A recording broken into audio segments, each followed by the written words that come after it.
back. You're listening to the Red Book Show on Wexford New People's Movement Radio, live from the bunker studio in Red Books. We're a little bit damaged after that Amazon drone attack earlier on, but we're still broadcasting. We are, yeah. Even though Steve is off his tits here and Tony has lost at least one leg and an arm at this stage from the leprosy.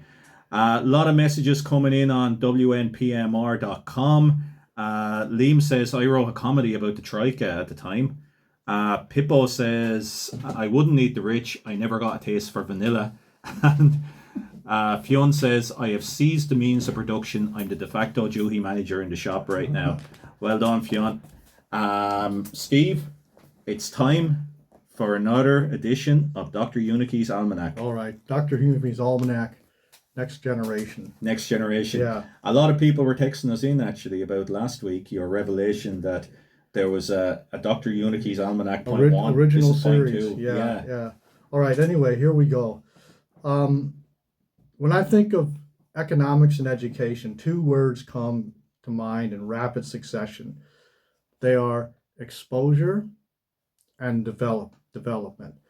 Now, I recall how Ernesto Ciroli explained the meaning of development in Capturing the Passion in 2002. I often think of his definition as applied to the economy, which can be considered community development. I also think of his definition in terms of education, which I suppose is the very most important kind of personal development that both children and young adults experience. But wait, who is Ernesto Ciroli? Ciroli is a wise man. He devoted his life to regenerating local economies. He emphasizes passion, entrepreneurship, and adapting his ideas to work with local conditions and people. In a sense, he's an expert, but he disdains the idea of being one, especially one from outside the community. Ciroli is also a practical philosopher. He calls his approach to economic development akin to gardening. Ciroli traced the word root of development all the way back to the problem of untangling the wool of sheep in ancient Rome, and also to the challenge of gardening in the ancient world. Latin, Italian, and French all state the meaning of develop as the opposite of envelope. It has to do with unsealing. Here's Ciroli. To use a metaphor, develop means removing the husk. The husk is an envelope that needed to crack open in order for the seed to germinate. To develop is more akin to gardening than creating from nothing. Certainly it is a more nurturing activity than a creative one. Now, I'm going to stop for a minute and tell you a great story that Ciroli tells in his book, Ripples from the Zambezi. I'll retell it here sort of verbatim. He and about 3 or 4 other young men from Italy went down to Zimbabwe, present-day Zimbabwe, to help a local village with their economic development efforts. And they saw there was all this fertile land along the Zambezi River. And they said, wow, we could grow a lot of vegetables here. And so they got the villagers and said, look what we're going to do. We're going to grow you all these vegetables, and it's going to be fantastic. And the villagers were very quiet, and they kind of nodded their heads. They were sort of friendly, but just they stood back and watched. So they got busy, these Italian young men, they got busy, and they put tomatoes, they put peppers, they put every kind of vegetable you can imagine on this fertile soil, and the vegetables were going in grand fashion. Then one day, early in the morning, they heard a big rumbling, ruckus, pandemonium sound down by the river, and they rushed down there, and a bunch of hippopotamuses come down, and they were tearing away the garden. They were just eating everything that they could possibly get their jaws on. Ciroli says he turned to the villagers and he said, why didn't you tell us about the hippos? And the villagers quietly said, well, you never asked. And so Ciroli loves to tell that story, and for several reasons, I think. First of all, about the idea of experts from outside not knowing about local conditions. But more than that, I think he tells a story from the standpoint of admitting to a mistake and learning from a mistake. And that particular incident led to his entire new approach to economic development. I would like to see a person like Ciroli be a leader of a country or a leader of a company, because he can laugh at himself and he can learn. Anyway, he's right on the mark about the proper metaphor for economics and education being gardening. Now, I know little about gardening myself because I grew a potato one time. One potato, right? And so I'm not the expert there. But let's hear from a real gardener. Successful gardening is not necessarily a question of wealth. It's a question of love, taste, and knowledge. That's what Vita Sackville West in Vita Sackville West gardening book wrote back in 1983. Imagine that, love, taste, and knowledge underlying economic success of a town. I think we got something going here in Wexford because we've got some positive cultural elements. Now I'm going to shift to talk about education. Sackville West would have a tough go of it trying to be a teacher if she was so inclined to teach in the way that she gardened. She wrote that, I like muddling things up. Why not grow anything anywhere as long as it looks right where it is? That's surely the art of gardening. Well, I don't think a school system is going to really take to that. Part of the problem of setting educational goals, however well-intentioned or misguided, is that we are trying to bore down with our words on a natural process, not so definable in words. Nature did what nature does long before words even came along. And even today, a lot of learning in preschool years in athletics and music or in arts in general occurs without words at all, like growth in a garden. Now, the problem of education is growing even more complicated. Why? Because it's become political. Over the weekend, Liz Flynn sent me a link to a trailer for a U.S. documentary called The Librarians, and I looked at it. The story was indeed shocking, but not at all surprising. Religious groups and individuals, spearheaded by a group ironically called Moms for Liberty, were trying to suppress library books they themselves found abhorrent. They wanted to clear library shelves of LGBT books, which gave people comfort, inspiration, and permission to emerge from their shells. They wanted to get rid of those types of books. They also moved on to DEI books, diversity, equity, and inclusion books. In a sense, they're rapid participants in the culture wars. There's the most powerful need for discernment right now to clearly distinguish between the real wolves, the real sheepdogs, and the sheep. What are the real threats to children in this world, really? Not in a library book banned by Trump supporters, ostensibly to keep children safe from pedophiles. The real threat to a child is from a real pedophile. The real threat to children at large is from the Epstein class. The real threat to children worldwide is from war and violence, like Gaza. As I declared last Friday's Outspoken, the real threat to children in a nation is from leaders providing zero moral example and guidance and zero security to children. Who would that be? I dare you to ask that question, listeners, whether or not you approve or disapprove. Don't blame a library book or any book for being a threat to children. Look at the same issue again, back through Soroli's eyes. The zealous, overly protective parents are trying to keep the seeds as seeds. All their talk of faith, they ought to have faith in their young. Let children and young adults be exposed to ideas and various points of view. Let them develop. It seems to me these parents and the librarians want to keep birds from hatching from their shells. They want to keep the seeds they planted from emerging as plants. They're trying to protect their children from intellectual exposure in the guise of protecting them. A society trying to keep its next generation from developing is headed for both educational and economic failure. I submit that idea to you, listeners, for your approval or your disapproval. As a professor, the following expectation usually worked for me and my students for a third of a century. I had this expectation 2 decades before they ever saw the words that described it. Though I do not believe that a plant will spring up from where no seed has been, I have great faith in a seed. Convince me that you have a seed there, and I'm prepared to expect wonders. The Success in the Forest Trees, Henry David Thoreau, 1860. But if the seed remains a seed, then you cannot expect wonders. You cannot safely lock a child in his or her room and expect wonders. And you cannot prevent exposure to the risks of exposure and development in a town and expect wonders either. No, try, Yoda taught his student, Luke Skywalker. There is no try, do, and have faith, the real kind. I'm going to close this by reading a couple of haikus. I always close with haikus. Well, remember that. This is going to be a couple of haikus from Farewell to America. American totalitarianism, the weather, the courts, library books, and baseball. It's all political. And discernment. It's required because bad people will claim they're good, not that they're evil. And that concludes Dr. Hunicke's Almanac Next Generation. Steve, that's wonderful, poignant as ever. Now, before I know you're about to go into crack karaoke now, while you're getting ready there, getting set up, Yeah. I'm going to read out a couple of events coming up this week. So tomorrow night, Creature Features returns with Pippa and Hal from 7 p.m. in Red Books Underground. So it's a surprise. It's a double bill of two Creature Feature films. Yeah, she likes to surprise people. It's a free event, so come on down. Thursday night, we have a special meeting at 7 p.m., a Bitcoin community meetup.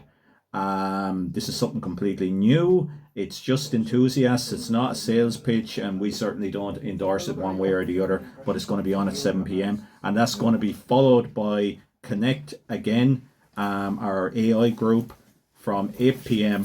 on Thursday, and both of those are taking place in Red Books in St. Peter's Square. And then Monday, of course, Steve, is a bank holiday, and at 11:30 on Monday in Red Books Underground, we're going to have a free children's reading event with Danielle. So come on down. That's aimed at kids from ages 3 to 8. So it's that time of week again. Yeah. What you've all been waiting for. Okay. It's crack karaoke with Steve Hunicke. I'm going to go for a couple of songs by Dire Straits from their first album, Sultans of Swing and the Wild West End. And I wanted to sing something maybe that I could sing a little more successfully. Let's make sure that we don't have any technical failures before we get started. Well, oh, things are looking good. Things are looking good.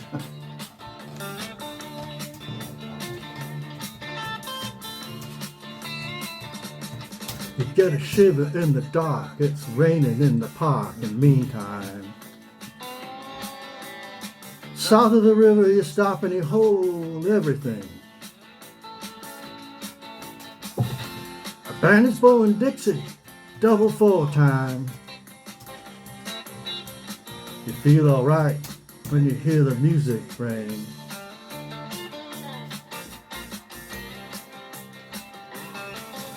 You step inside and you don't see too many faces. Coming out of the rain, you hear the jazz go down. Competition in other places. Oh, but the horns, they're blowing that sound. Way on down south. Way on down south, London town.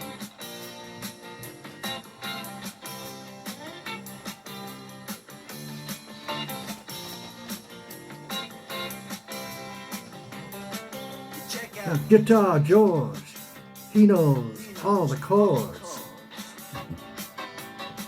Mine is strictly rhythm, he doesn't want to make it cry or sing. They say an old guitar is all he can afford. When he gets up under the lights to play his thing.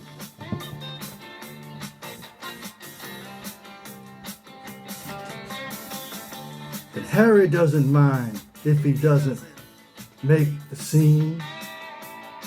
He's got a daytime job, he's doing all right.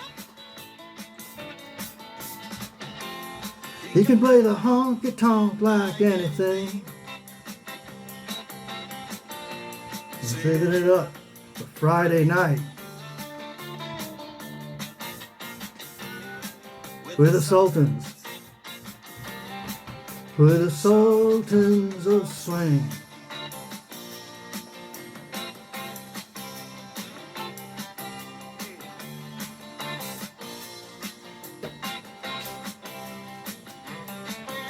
The crowd of young boys, they're fooling around in the corner.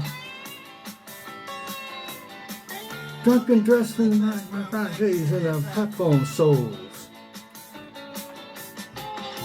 They don't give a damn about any trumpet playing band. It ain't what they call rock and roll. and the Sultans. And the Sultans of a Creole. Creole.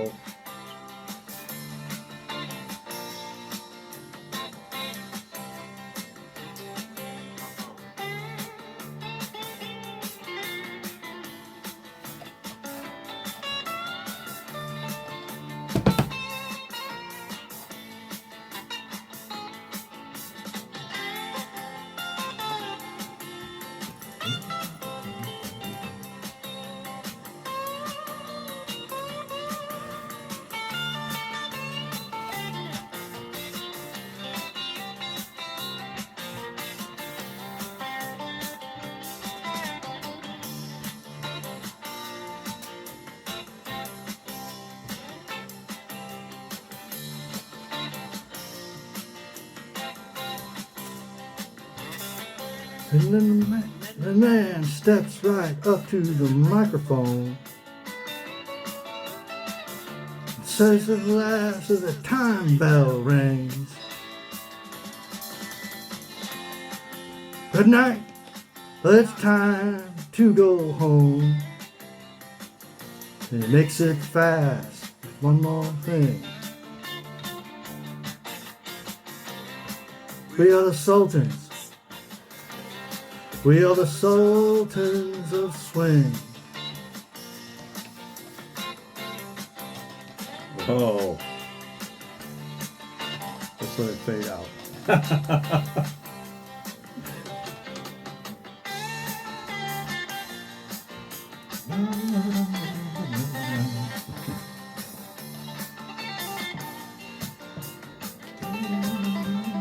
Amazing guitar work there, right?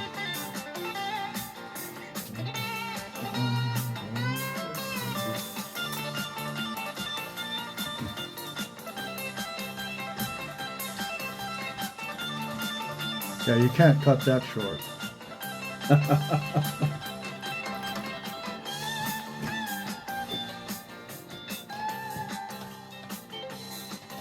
All right, that's the first song. Now we'll go to the Well second. done, Steve. That's great guitar work, Wally. Ah, well, I tried, Tony. I It tried. really is. Okay, now, hold on. Now we'll go to the second song.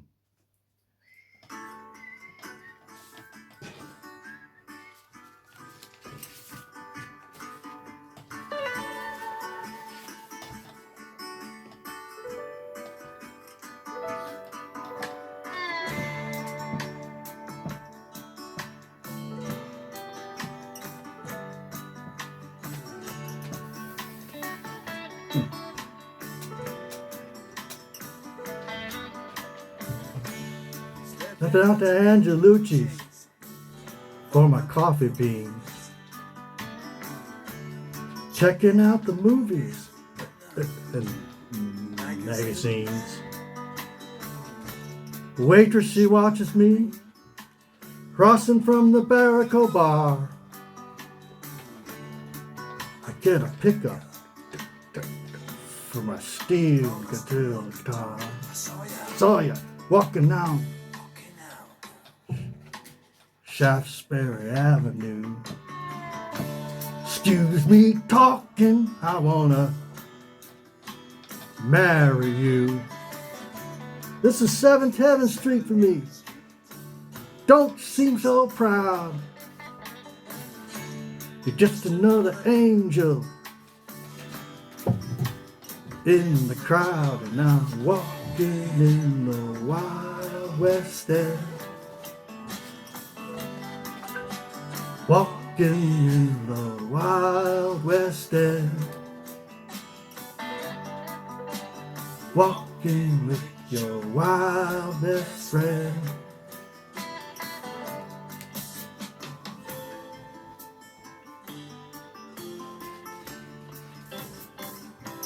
Now my conductor saw the number 19. She was a honey. She was a honey. Pink toenails and hands all dirty with the money. Greasy, greasy, greasy, easy, easy smile. Easy smile. She made me feel 19 for a while. Come down to Chinatown. In the back room, it's a man's world. All the money go down. Duck inside the doorway. Duck to eat. Just ain't no way. You and me, we can't beat. Walking in the Wild West End. Walking in the Wild West End. Walking with your wild best friend.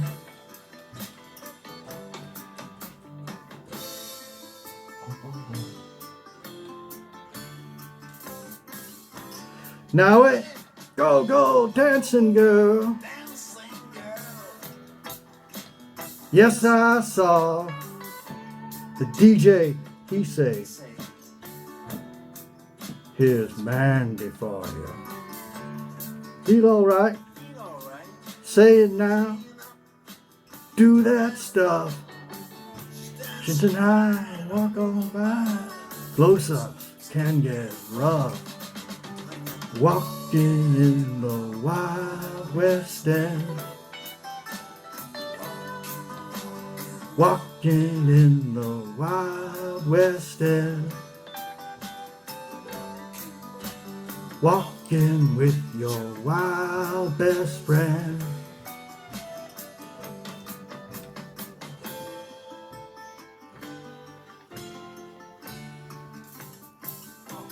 Walking.